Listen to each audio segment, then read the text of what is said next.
everyone. Hey. We've never gotten to come through a curtain before. There we go. Hello.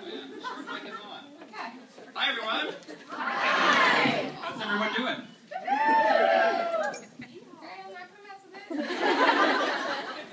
Well, we're just going to talk with you guys briefly and hopefully leave a lot of time for some Q&A also, because this is our first time in Austin. Thanks for the rain. We brought the rain. Yes, that's what we do. You're welcome. Don't bring the tornadoes. Okay. We don't have any of those. We did once have, what was it, a nor'easter we brought to Boston. Yeah. We were going to talk a little bit about writing the process of the book. We've talked a lot on the website already, so for those of you who read, probably have heard a lot. So we tried to dig for something that might be new or at least say it in a different way. So what we thought we'd talk about is, when we got the opportunity to write this book, we thought, okay, well, we write every day, like a lot, so it should be pretty easy, right? But writing a book is actually a lot different than writing a blog, and it was a shock a little bit, and a learning process. A different animal. Yes, very different animal. Oh, hi again, guys. We saw them uncommon objects today. Yeah, thrift store today. Yeah. Anyways, friends. We thought we'd run through just real quickly 5 ways in which we found writing a book to be very different than writing a blog. So the first thing was the sequence of doing a project. So, we're sort of in this rhythm with the blog where we identify sort of a project need, like we need, a dresser, or we need to paint a room, and then we brainstorm the project, we shop for the project, we do the project, photograph it, and write it. It's, we've got that down. But when it came to writing a book, it was totally turned on its head, because suddenly we had to come up with the ideas for all these projects at once. And then we had to write about them, and we hadn't done them yet, because we had to wait to do them until the photographer was there, but we couldn't book the photographer until we knew what we wanted them to photograph. And so we had written basically the entire manuscript before we even picked up a paintbrush for it. And so it was funny then by the time we got to photographing, things kind of changed a little bit, and then we got the text back to put the photos with them. They just changed things again, because maybe while we were doing the project, it came out a different way. It didn't come out as well as we wanted it to. Or we changed it purposefully during it. So it sort of was this whole new system we had to learn in terms of doing a project for the book. So that was number 1. That leads to number 2, which not only was the sequence all wacky, but the volume of projects was way different. Yeah, because, I guess on average we do like 2 to 3 projects on the blog every week. We obviously have more posts than that, but sometimes there are updates or redesigns or a giveaway, so it's not like project, 8 times in a row. So the book was literally like a million projects up to the eyeballs and projects. Literally a million. A million. Hundreds of projects. And I think another thing we never would realize till we did this book was that even if something's not a project, it's a project. So by that I mean, like, say the project is the shelf, and you do the shelf, and the shelf takes you 2 days, because you have to buy the shelf and paint the shelf or do whatever you're going to do to the shelf. But you can't just shoot the shelf. You need things to go on the shelf, and then you might need art, and then you might need a dresser under the shelf. So every single picture in the book is a styling challenge. And we didn't want to hire a stylist, because what's the point of doing a decorating book when you're hiring a stylist? That would have been really easy. So literally, it would be like the photographer would shoot with us all day, all these vignettes that we had set up, and then he would leave at around 6 o'clock and go have dinner with his family, and we'd look at him enviously. And then we'd work from 6 o'clock usually till around 3 or 4 in the morning, and then we'd sleep for a few hours, and he'd come back, because that time was staging the shoots for the next day. So it was like constant turnaround. We were painting things overnight.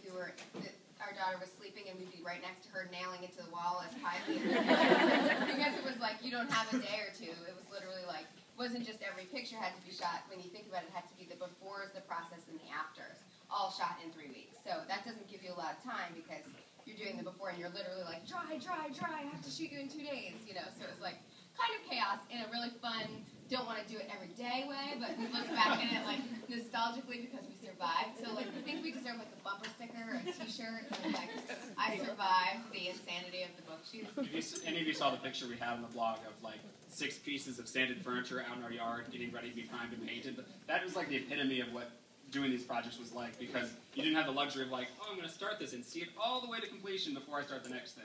It was like, how much can I do right now? Right. Like, I have the sander out. Give me anything that needs to be sanded. Right, that's what it was. It was like, this paint is already open, my brush is already wet, give me something else to paint. It was fun. It was just a completely different beast than the blog. So we were like, it's just kind of the same as blogging, maybe a little bit more intense, but it really was like a completely different order and a completely different volume. And another thing that was different was the actual writing. Yes. We have sort of the luxury when you write a blog, when anyone writes a blog, that you kind of get to control the mix of posts and the length of the post. You know, we have an issue with length sometimes. But, you know, if we need to do a really detailed tutorial or how-to that needs 15 photos or needs 2,000 words, we have the opportunity to do that. Well, when There's no, like, character limit on the internet, right? Okay, so that's the difference. It's not one that people have told us about. Yeah. But when it came to doing a book, well, one, we didn't want to bog people down with thousands and thousands of words for every project, because it would be about this thick at about $60. So $600. So we had to.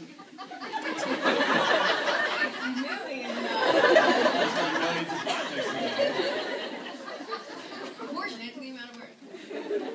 Well, and also we wanted to make sure the book sort of had a good mix of sort of light and, I won't say heavy, but, you know, meatier projects, so that you could flip to something that might take you, 2 seconds to read, and there might be something else where you might want to spend a little more time. So we wanted to have that mix in there. So it was this big puzzle that we didn't realize that we had to take all 243 of these things and figure out, okay, which one is small, which one is big, which one's somewhere in between, which one gets a photograph, which one gets an illustration, which one doesn't get illustrated at all. And we did this all before we shot it.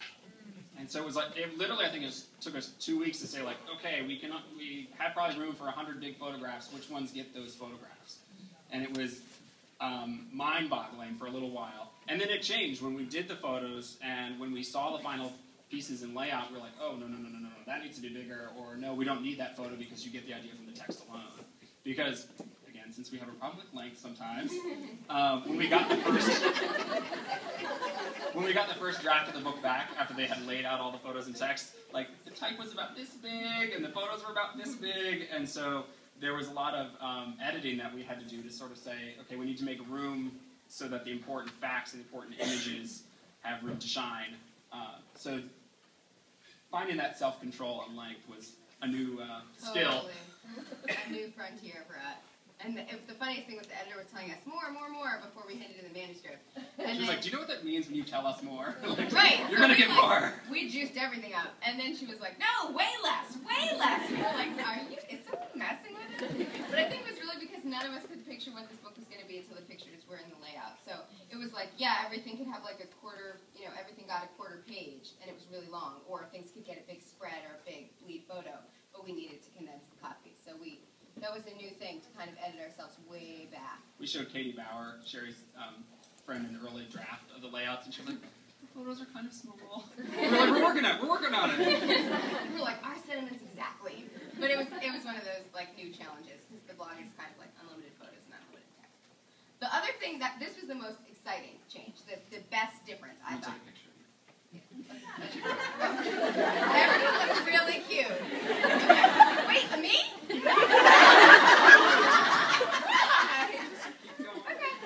Now I'm going to blush because I can't control it. Okay. Like she never gets her photo taken. They were terrible, though. Consistently spastic. Like, I'll be like... Okay, so this is the best, most exciting difference, was the freedom to do whatever the heck we wanted.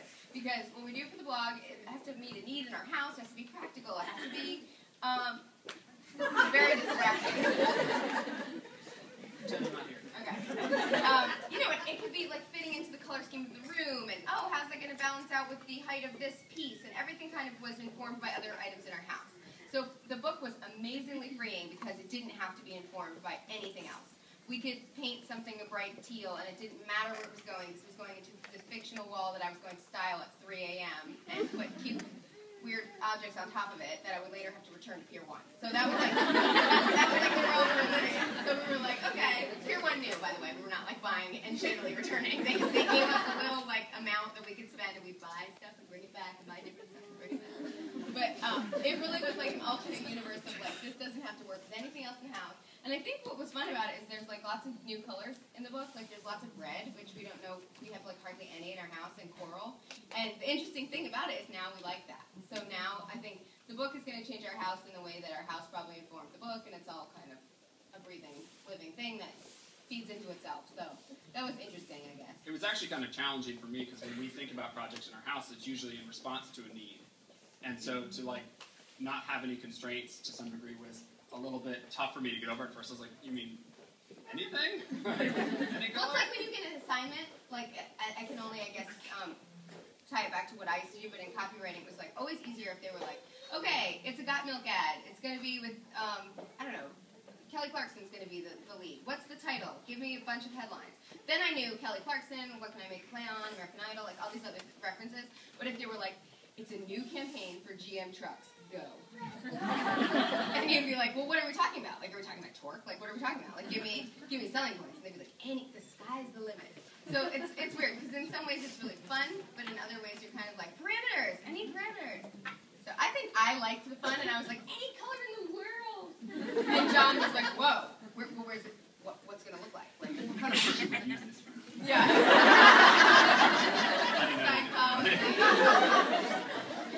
Yeah, so that was the freedom thing was fun. And then I guess the last one, which might seem obvious to you guys, but it was the hardest one of all of them for us. It was keeping the secret. The book was a secret of a million little projects, you know, even styling things that we did and weird choices like an ombre dresser. And so the weird thing is this time last year, we were done with most of those projects. So like this has been a little egg that we've been sitting on for so long. And so like 6 months after we do those projects, but 6 months before they were out in the world, someone would say like, what if you guys did a gradient on that dresser? And they'd be talking about something for another room, and we'd be like, and like all I wanted to do was be like, well, wait until November 4th. You know, but I'd be like, oh, a gradient, that's a good idea. You know, and like obviously we had shot it 6 months ago, and we knew they'd see it in 6 more months. But it was, I think as being like super crazy oversharers, all we wanted to do was like Instagram the whole thing and like talk about it and like show you guys behind the scenes stuff every day that we were shooting. It was weird to kind of like put that moment of our lives in a bottle and like not get to break out the bottle until a year later. So it was like this weird, you know, Clara in all the pictures is tiny, and we're like, that's so weird. Like it was like a moment in time that was like locked up, and now we're allowed to talk about it. So that was the hard thing. Speaking of talking about it, do you guys have any questions? Us? No one's gonna ask the first one, and then they will start to flow. Oh no! Here and here. Do you not like your bangs? Why aren't you? Oh! Okay, pardon me, all you bang lookers. It's very rainy right now, and so I don't know if you have hair like Lonnie, but mine were like this. So there's bobby pins to keep a bang situation from happening. So maybe when we're in Florida or something where there's not supposed to be rain the whole day, I might break out the bangs. But you guys can tell everyone they're just pinned back hair. Right? It's not an operation, right? Like, I was like, is this like? And people were saying they weren't real. Yeah. Seriously, there was a scandal of people saying like, you just tucked your ponytail forward. Kim Kardashian did the same thing on Instagram. Number one, don't compare me to her. Number two, they are so real. And then I restrained myself from Instagramming 10 or 15 pictures of my bangs to show them. There's a post about it tomorrow. We did those pictures later. It's not often I get asked to come and take photos of someone's hair. Oh, that's so awkward. As awkward as I was just now of John taking pictures of me, make sure I'm really close and me saying, back up, back up. It happened. You had a question? Same question.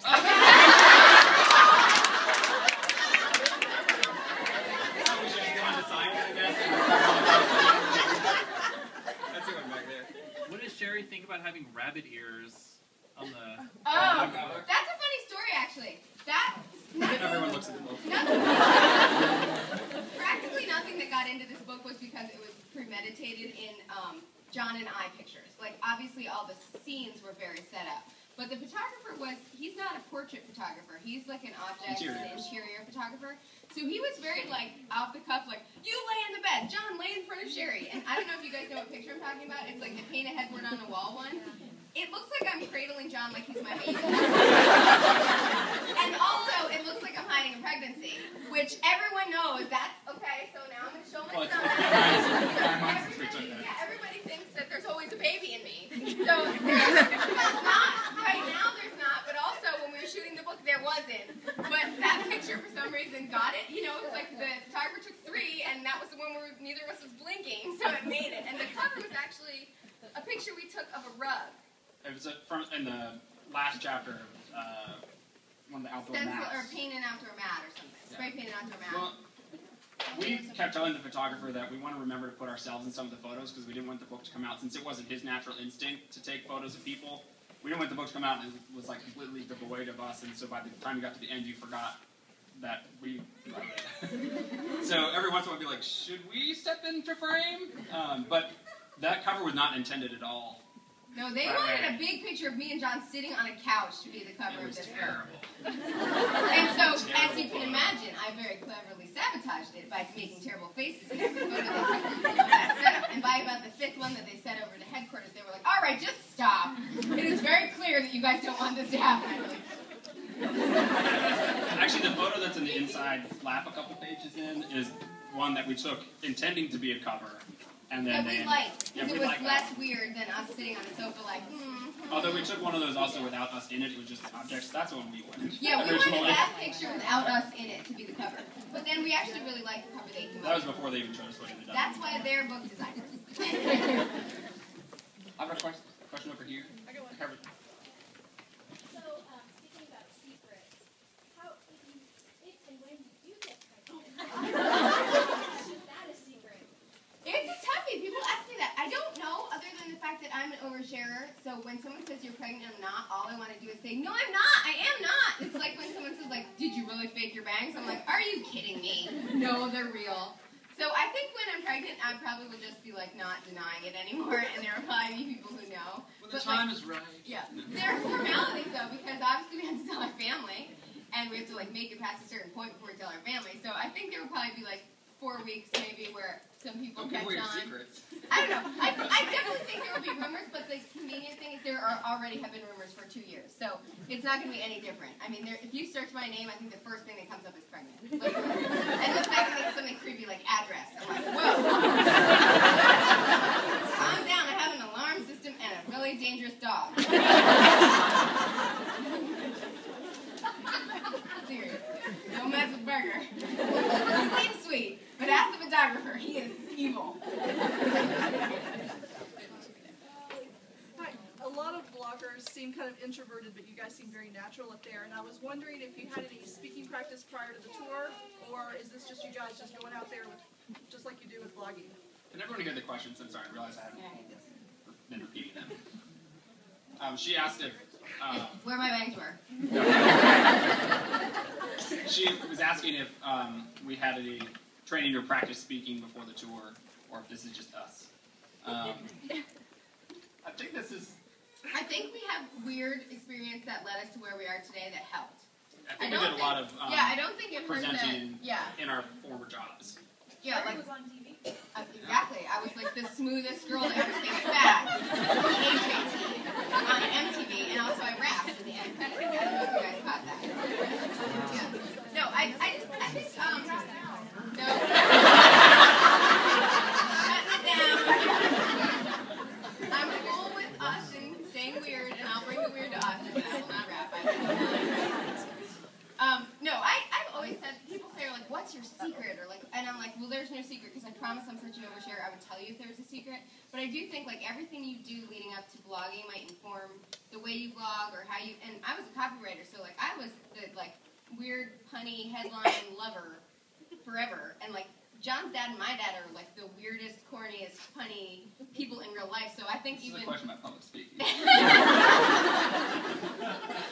So, back to the topic at hand. No, I just think, like, same with public speaking, I think in advertising we both did presenting. Yeah. Right? Like, we're not used to this group of people, but this is less scary. Like, it would be 30 execs in a room, but that's much more scary than, like, you guys are our friends. And you're not, like, trying to take us down. You guys are really nice, too. Yeah. Yeah, you're not looking at us like, why should I trust these young idiots? Your neighbors think you're weird. Well, everyone else does. I think they help with different. Our next door neighbor is very protective of us. So, like, if someone stops to take a picture of our house, because that happens sometimes, people will drive by and say, like, oh my gosh, and back up and take a picture of it. It's like a phone picture. It's never weird. They're not in our driveway or anything. And he'll be, like, standing by the door. Like, I'll go out there. I will go out there. He's, like, got us on speed dial sometimes. And then our other neighbor thinks it's really cool. Like, he's, like, the older, like, wow, you guys are, like, the stars of our street. So he, like, on Facebook will be like, this is a very cool project. I really like it. Very cute. I love our neighbors. Since you're over here, what did you get on Halloween objects today? Okay, I can't totally give it away. I got lots of tiny things. I'm having a miniature moment. They even gave me a miniature bag. I was like, this is the best day of my life. But it was little things that I think are going to be art for Clara's big girl room. So they'll be in a shadow box, as you all know. There's a question behind there, too. I've been following y'all's blog since I was planning my wedding 3 years ago, and y'all been super consistent since then. How do you avoid burnout? That's a good question. I don't know the answer. I think it helps when there's two of you, because we have burnout, both of us, but it's never at the same time, thank God. So it's like, I'll be like, really, John, like, can you just take the post next week or whatever, and I do, like, Clara things. And then I'm, like, revived, because you just have to feel like a human sometimes and not be, like, like, the laptop sometimes, the warm feeling of a laptop on your leg. I, like, wake up and I have, like, phantom laptop. Like, on the airplane today, I was like, is the laptop on my lap? I was, like, reading a book, but the book, like, I don't know, it's, like, ingrained in my body. So I think both of us need to, like, step away sometimes, but I do think that the key is, like, knowing when it's coming. So maybe I probably step away before I actually have a nervous breakdown. I step away when I'm feeling the burnout approaching, and I say, like, I know I have a million things to paint. I know my list is really long, because it never ends, right? Like, 5 solid years of DIY projects, 3 a week, 5 years. It's, like, insane when you look at it that way. But you have to just say, like, okay, I know I have a lot to do. I'll do it the week after. John, do something cool. Cut some glass bottles. Do something cool. I'm getting used to sort of our, like, waves of energy. Like, sometimes we'll be really, like, pumped up to do lots of things, and we'll get more done in a week because I know there's going to be a crash that I, hope I can just, like, glide over using the things I've already done. Like, for these tours, we have to really... Yeah, like the last couple of weeks at home. Yeah, it's almost like the book shoots again, because we, like, really pound everything out, and then we, like, spread it out over 3 weeks, or, like, we have posts written for this week, because we're going to be... We don't have any, we can't do anything this week. Yeah. So there's a bang post tomorrow. DIY hair stuff. What was your process like for coming up with ideas? Did you find it difficult to come up with 200 ideas for the book, or was it, like, breezy? The process for coming up with the ideas for the book, I mean, it was definitely challenging at times because, you like, had this huge brainstorm, you're like, okay, how many did I get? Okay, 31. Like, You feel like you're like, oh, we're slinging them, but then you're like, that's nowhere close to 243. there was, once we sort of figured out how we wanted to break up the book into chapters, it was helpful because then we knew, okay, we've got a lot of ideas that could work for, this part of the house, but we don't have anything here, so let's really focus on that type of project. And I think also once we started to figure out the mix of things we wanted in terms of big tutorials and then like small little things, because we wanted to make sure that the things in the book could be for the really heavy DIYer who really wanted to like build something or really wanted to paint something, wanted a weekend-long project, but also people were like, I just need to like spruce up that room and I don't want to spend any money. So I think knowing the sort of, I guess, slots we had to fill helped us have, like Sherry was saying earlier, parameters for doing something. It was also helpful because like we don't have stairs in our house, so we've never been able to do a stair project. What sort of stair project would we envision? Good answer. Thanks. Nothing to add. Anything over on this side? You guys are cool over here? Oh. What happens when you finish all the projects in this house? New house. I'm just kidding. Maybe. We go back and forth about like, should we go on a rental? John's family, his whole life, his father has like owned rental homes. It's really cool. My whole life, my mom had a house every 7 years. She sold it. So we both come from families of like, not crazy flippers where you do it in 30 days and sell it, but you own it long enough and live in it long enough and then move on. And it will be interesting to see what it will be. I promise we're not running out of projects right now. We think we have a solid few untouched rooms in the new house, and rooms take us a while. So I think it will be interesting to see whether we do like a rental, or if we talked about a beach house, or other people's projects, or we just, I'm not going to lie, if we saw an amazing house for that kind of couple, we would just jump on it. So you never know. Hold on to your seats. No. Whenever y'all first started vlogging, kind of started turning it into a career, our parents are from a different generation and all that. Did they think it was weird at first? Oh, yeah. What the heck are you doing? Yeah. Kind of thing? My mom's like, my daughter does something with the internet. Like buzzwords. She'll be like, it's one of those blogs. I'm like, Mom, a blog is a video blog. It's just a blog with a V. We saw Grace Bonnie speak one time. She said her mom said she worked on the email. It's a perfect description. So I totally stole her joke. Yeah. Credit to Grace. I think my parents at least got kind of a scare in terms of like what is my life career choice when I quit my job in New York and moved to Richmond without having a job because I wanted to move there with a girl. So And we weren't married. So, I think I've given them their scare.